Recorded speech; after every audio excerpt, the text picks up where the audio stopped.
Hey guys, it's Maddie from Let's Eat Plants, and today we're gonna try making crunchy oven roasted chickpeas two ways, one with oil and one without. So I have tried roasting my own chickpeas a long time ago, many years ago, and I did not have very good success. I found that they were supposed to come out crispy, but they did not really crisp up that much, and they were like kind of soggy, kind of crunchy, somewhere in between, and essentially not nearly as good as the store-bought ones. So I think it's time to try again. I have been reading through a lot of recipes to find what is the trick to getting the best, crispiest, crunchiest roasted chickpeas. And it seems the common theme is to make sure that they are really dry before you start baking them. So the first recipe that we're using is from lizmoody.com, and that recipe is using oil. But of course I do want to compare it to an oil-free recipe because that is a bit healthier. So the second recipe is from the Big Man's World, and if we can get a crispy, crunchy chickpea recipe with no oil, that's a healthy snack game changer. So that's what we're making today. I'm excited for the experiment. I'm excited to see who's the winner, and I'm excited to get some homemade crunchy chickpeas in my life. So here are the chickpeas that I'm going to be using. I just use my Instant Pot to make them, and it's very easy. If you have an Instant Pot or a pressure cooker, I highly recommend cooking your own chickpeas at home. But anyway, yes, we are using homemade for both of the tests, and we're going to start it off with the oil roasted chickpeas first. So we're just going to rinse, drain, add them to a baking sheet, and bake them for 30 minutes.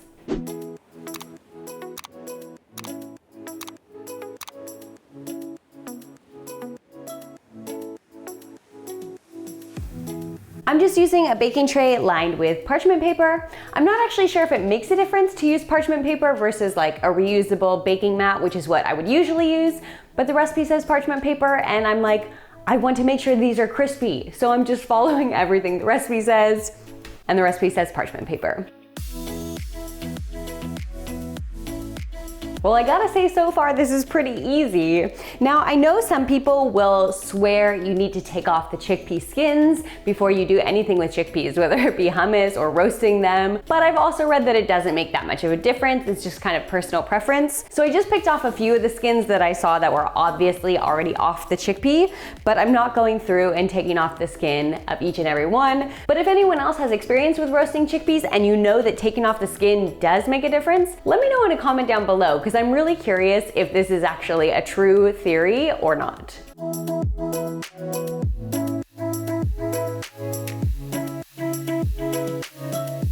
While the first chickpeas are cooking at 350, I am just going to dry off the second batch of chickpeas and get them ready for the oven.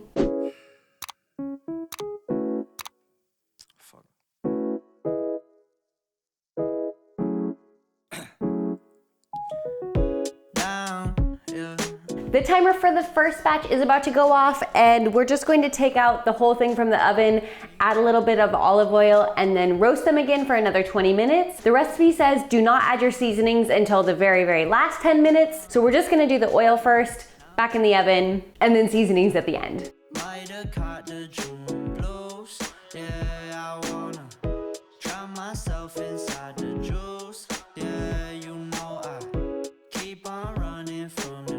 Now, speaking of seasonings, there are lots of different flavor combinations. I don't want you to think that you have to have plain roasted chickpeas like I'm doing today. I will link a bunch of recipes down below with these different flavor combinations. There's like barbecue, ranch, lemon pepper, spicy sweet, all these different flavor combinations, which all sound really good. And I will start to experiment with those after we find out which is the best basic recipe to use.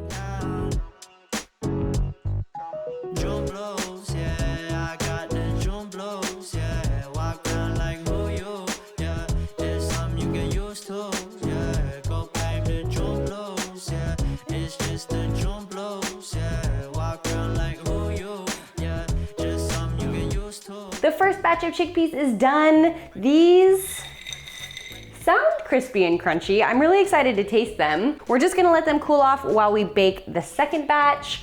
Now these, we don't need to add any oil or anything. The recipe does say to put the seasoning on at the beginning, so I'll just do the garlic and onion powder right now and then roast them for 45 minutes at 400 degrees.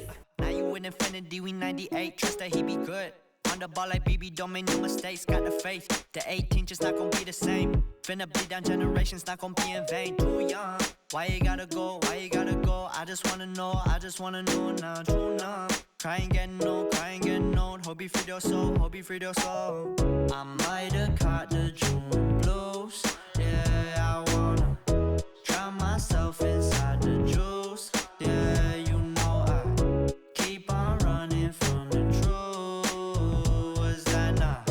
I'm just a lonely fucking you. Now Finally, our 2 sets of chickpeas are ready for taste testing. Now, I did notice that the oil-free batch got a little bit burned towards the end, so I've just picked out most of the burned pieces, but the recipe does say to watch them closely in the last 15 minutes, which I wasn't doing. I was very distracted. So now I can see why you definitely need to watch it closely, but other than that, they both look really good. I can barely tell which one has oil and which one doesn't, and you can tell just because the ones with oil have a little bit of a shinier coating on them and the oil-free do not. So that's how I'm able to tell them apart. The oil-free also got a little bit darker, but other than that, they look pretty much the same. But the proof, as I said, is in the taste test. So let's taste test these chickpeas. We're starting with the oil-free because I feel like it is probably not going to taste as good, just a guess, but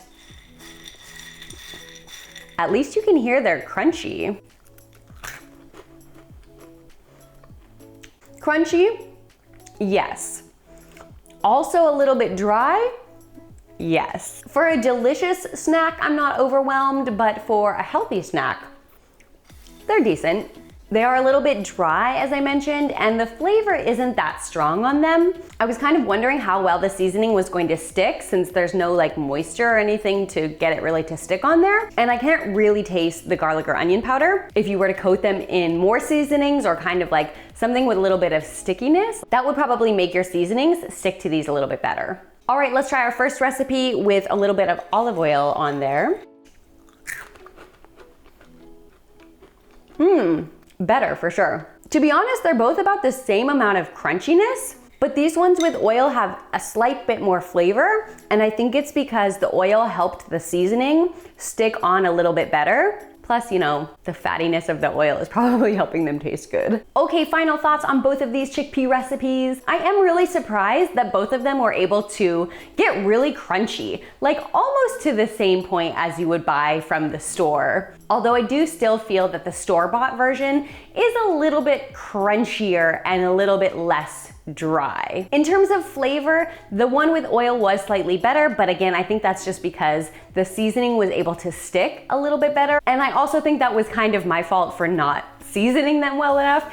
As I said, I just wanted to do a really basic version to kind of see the differences in crispiness. I think if you were to use a proper sauce or seasoning on them, you're gonna get a lot more flavor than I did. But other than that, between the two variations, I didn't think there was that much of a difference. So if you are looking for a healthy snack, I would try doing these oil-free and see how you like them, because saving that extra bit of calories and fat from the oil can really make a difference. Now that I know that you can get them crunchy either doing with oil or without, I definitely plan to play around a little bit more and kind of test out some seasonings and see which flavors we like. So if you guys have made this recipe before and have any tips or tricks on roasting your own chickpeas at home, please leave it in a comment down below. I would love to know if I'm missing something or if this is really how they're supposed to be. And also, if you have any favorite flavor combinations, I would love to know those as well. And with that, thank you guys so much for watching. I hope you enjoyed this experimental taste test video. And also don't forget to subscribe. Let's eat plants, and I will see you guys next time. Bye.